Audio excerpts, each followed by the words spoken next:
ఎన్ని అబద్ధపు మాటలు చెప్పిండో ఒక్కసారి యాద్ చేసుకోండి. తులం బంగారం ఇస్తా అన్నాడు.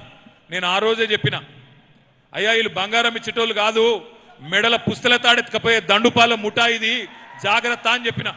ఇవాళ ఇక్కడికి వస్తుంటే కొంతమంది రైతన్నలు కనబడ్డారు అక్కడ జంక్షన్ కాడ, ఓఆర్ఆర్ జంక్షన్ కాడ. ఈ స్వాగతం చెప్పనీకి వచ్చిర్రు, అంత మంచిదేనా అన్న. ఏ మంచిది సార్, మీరు ఫార్మా సిటీ అన్నారు, ఈ సన్నాసులు వచ్చి మొత్తం ఫ్యూచర్ సిటీ అని కొత్త పేరు పెట్టిండ్రు. 4th సిటీ అట, ఫ్యూచర్ సిటీ అట. మొత్తం భూముల మీద పడ్డారు. ఎటు పడితే ఒక అన్నగాడు అటు తలిగిండు, ఒక తమ్ముడు ఇటు తలిగిండు, మొత్తం 4-5 మోపైనరు. యాడ అసైన్డ్ భూములు ఉన్నాయి, యాడ అగ్రిమెంట్ పట్టాలు ఉన్నాయి. గుంజుకోవాలా, బెదిరియాలా, అడ్డికి పావుషేరు లాక్కోవాలా, ఇది తప్ప ఏమీ లేదు సార్ అని చెప్పిపోయినాడు. నేను చెప్పేది వాస్తవమేనా?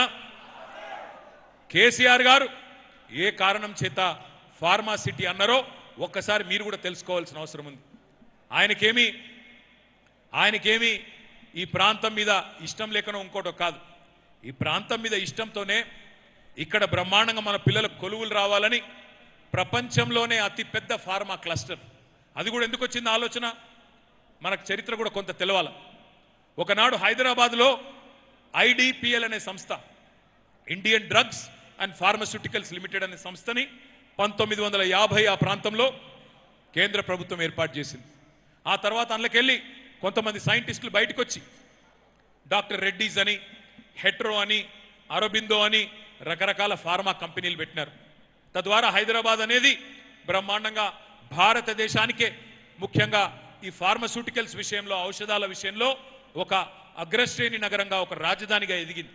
అయితే ఇదంతా ఏమైంది, ఆ బాల్నగరు, జీడిమెట్ల, రామచంద్రాపురం, పటాన్ చెరువు అడిదిక్కంతా ఇష్టానుసారంగా అప్పుడు అనుమతులు ఇచ్చుకుంటూ పోయినారు. అప్పట్లో కాలుష్య నియంత్రణ కూడా సరిగా చూసుకోలేదు. అందుకే ఆ ప్రాంతమంతా, కూకట్పల్లి ఆ ప్రాంతమంతా కాలుష్యం పాలైంది అనే పరిస్థితి. ఎల్బీ నగర్లో కూడా ఒక కంపెనీ ఉంటుండే, ఆ కంపెనీకి వెళ్ళి కూడా కాలుష్యం వస్తుందని చెప్పి బాధపడుతుండే. అందుకే కేసీఆర్ గారు ఆలోచన చేసినాడు, ఇట్లా కాదు, దీనికి శాశ్వత పరిష్కారం ఉండాలి, హైదరాబాద్లో పిల్లల కొలువులు రావాలి, ఫార్మాస్యూటికల్ ఇండస్ట్రీ కూడా మంచిగా ఉండాలి.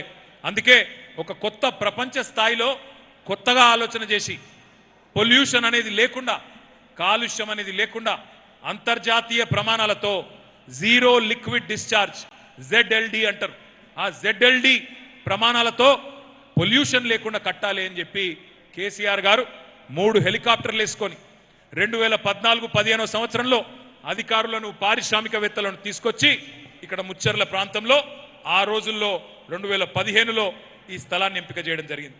ఎందుకోసం, అక్కడి పరిశ్రమలన్నింటినీ కూడా ఇక్కడ ముందు కాలుష్యం లేకుండా చేసి, ముందే మొత్తం అంతర్జాతీయ స్థాయి ప్రమాణాలతో నిర్మాణం చేసి కాలుష్యం వెదజల్లేదానికి అవకాశం లేకుండా, పటాన్ చెరువులోనో, రామచంద్రాపురంలోనో, జీడిమెట్లలో జరిగిన నష్టం భవిష్యత్తులో ఇక్కడ జరగకుండా, ఈ ప్రాంతంలో పిల్లలకు ఉద్యోగాలు వచ్చే విధంగా, 5 లక్షల మందికి ఉద్యోగాలు వచ్చే విధంగా అంతర్జాతీయ ప్రమాణాలతో ఒక హైదరాబాద్ ఫార్మా సిటీ అనే దానికి 7 ఏళ్లు కష్టపడి రైతులను ఒప్పించి మెప్పించి, వాళ్ళు నిరసనలు చెప్తుంటే కూడా ఇటు సబితమ్మ, అటు మంచిరెడ్డి కిషన్ రెడ్డి గారు పాపం అవస్థలు పడి ఒప్పించి మెప్పించి 14,000 ఎకరాలు వారి నుండి మహేశ్వరం మరియు ఇబ్రహీంపట్నం కాన్స్టిట్యున్సీలో మనం సేకరించుకున్నాం.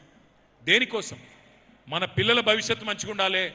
కరోనా లాంటి మరి ఉపద్రవాలు వచ్చినప్పుడు, మందులు దొరకకుండా అవస్థలు పడే పరిస్థితి వచ్చినప్పుడు మన హైదరాబాదు, మన తెలంగాణనే ప్రపంచం మొత్తానికి ఒక దిక్కు కావాలి, మన పిల్లల కొలువులు రావాలి అనే ఉద్దేశంతో ఫార్మా సిటీ అని మనం ప్రతిపాదించినాం. 14,000 ఎకరాలు మనం సేకరించినాం. ఇవాళ ముఖ్యమంత్రి గారు ఏం చేస్తున్నారు, మొత్తం ఇక్కడికి వచ్చి అధికారంలోకి రాగానే ఫార్మా సిటీ రద్దు.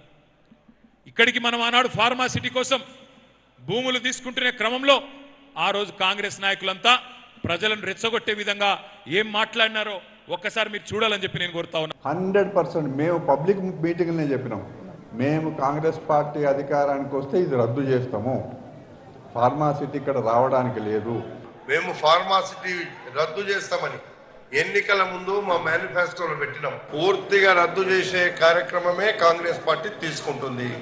పూర్తిగా రద్దు చేసేటువంటి మాటనే నిన్న మా ముఖ్యమంత్రి గారు చెప్పినారు. కాబట్టి ఇంకా ఫార్మా సిటీ అనేటువంటిది అక్కడ ఉండదు. ఫార్మా సిటీ ఉండదు అనేటువంటి మాట ముందు నుంచే చెప్పుకుంటూ వచ్చాము. ఒక మాట వినండి, ఫార్మా సిటీ రద్దు తర్వాత ఏం చెప్పిండు, అక్కడ కనబడుతుంది కదా పైన.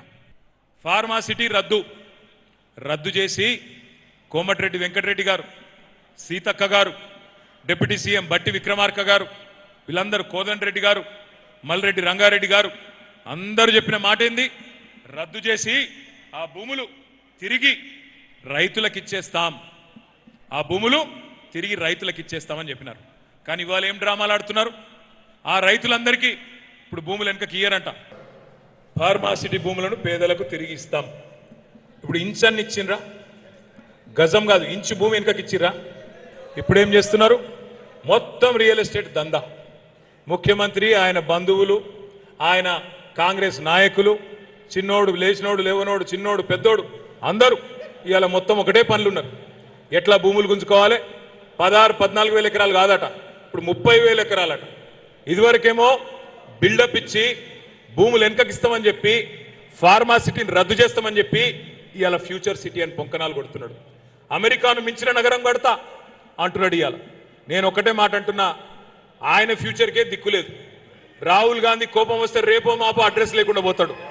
ప్రజలకు కోపం వస్తే ఎప్పుడు బంగాళాఖాతంలో కాంగ్రెస్ పార్టీని ఎత్తేస్తారో వాళ్ళకే తెలియదు.